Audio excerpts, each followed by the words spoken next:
नमस्कार, मैं परवीन कुमारी from ESPN विद्यालय मेरी हिंदी कोचिंग सेंटर के इस यूट्यूब चैनल में आपका स्वागत है।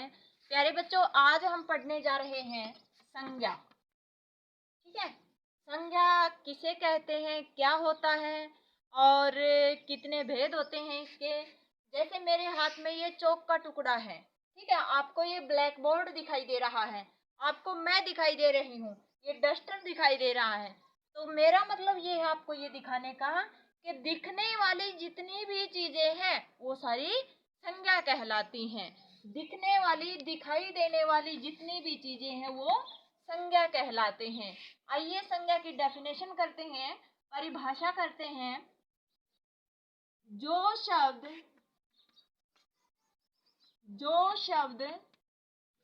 किसी व्यक्ति, वस्तु,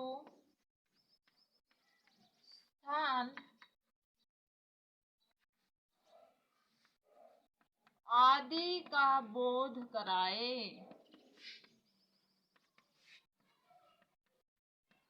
जो शब्द किसी व्यक्ति, वस्तु या स्थान का बोध कराए उसे क्या कहते हैं बच्चों? संज्ञा कहते हैं। ठीक है, जैसे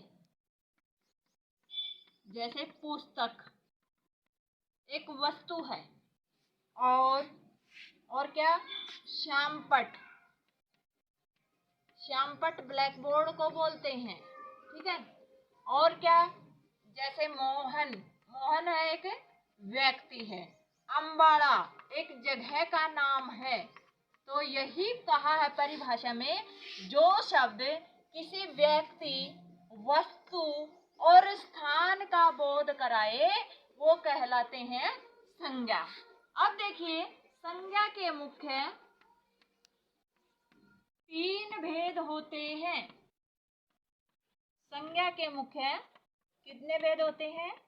3 भेद होते हैं। कौन कौन से? पहला है हमारा व्यक्तिवाचक संज्ञा। कौन सा है? व्यक्तिवाचक संज्ञा। तो जो शब्द, व्यक्तिवाचक संज्ञा होती क्या है? जो विशेष चीज का बोध कराए। तो जो शब्द किसी विशेष व्यक्ति, वस्तु, स्थान का बोध कराए। अब देखिए, मैं कहती हूँ मुझे तो गांव में जाना है। अब गांव है ये तो नहीं पता कौन से गांव में जाना है। अगर मैं कहती हूँ मुझे भिवानी जाना है, तो भिवानी एक विशेष स्थान का नाम हो गया और वो व्यक्तिवाचक संज्ञा में होगा। मैंने कहा उस लड़के को बुलाओ। अब लड़का, लड़का हमें नहीं पता कौन से लड़के को बुलाना है।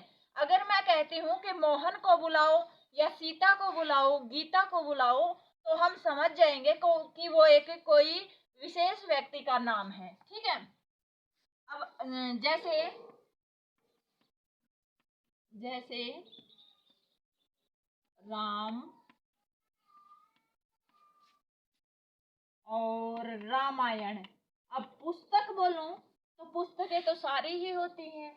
अगर मैं कहूँ रामायण तो हमें पता चल जाता है किसी पर्टिकुलर बुक का नाम है रामायण और भिवानी। ठीक है, ये है हमारी कौन सी संज्ञा? व्यक्तिवाचक संज्ञा। अब अगली है हमारी जातिवाचक। दूसरी है हमारी जातिवाचक संज्ञा। जो शब्द किसी व्यक्ति या वस्तु की संपूर्ण जाति का बोध कराए, संपूर्ण जाति का बोध कराए। अब देखिए, मैंने इसमें बोला था जैसे मोहन को बुलाओ। अब मोहन तो अकेला है ना, मोहन एक का नाम हो सकता है, 2 का। अब मैं कहती हूँ लड़के को बुलाओ, तो लड़का जो है वो सभी लड़कों की जाति का बोध करवा रहा है। देखिए लड़का,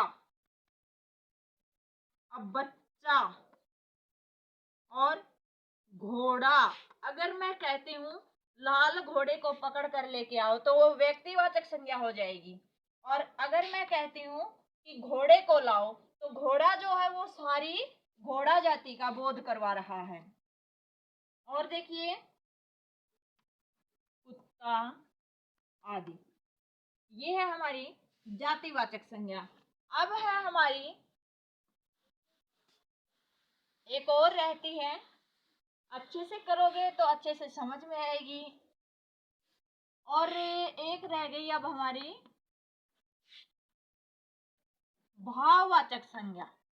भाव, नाम को देख के ही आप बता दोगे कि इसमें किसी न किसी प्रकार का कोई भाव झलकेगा। तो जो शब्द किसी व्यक्ति या वस्तु के गुण, दोष, भाव अवस्था आदि का बोध कराए,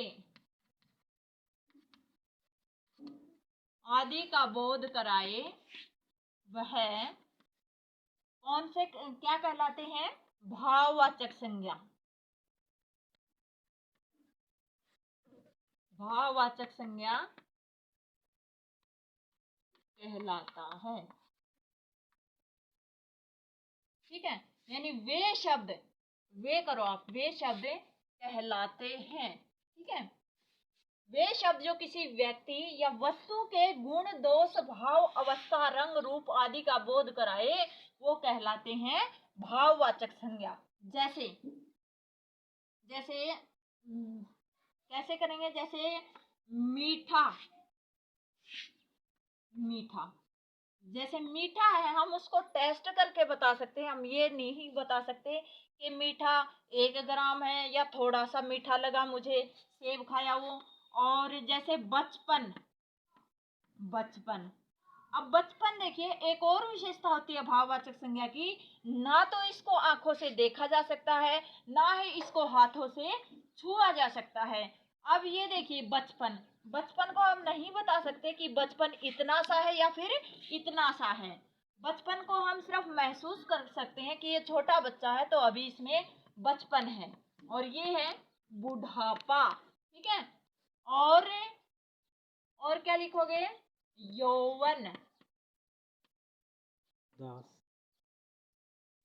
उदास, हंसना,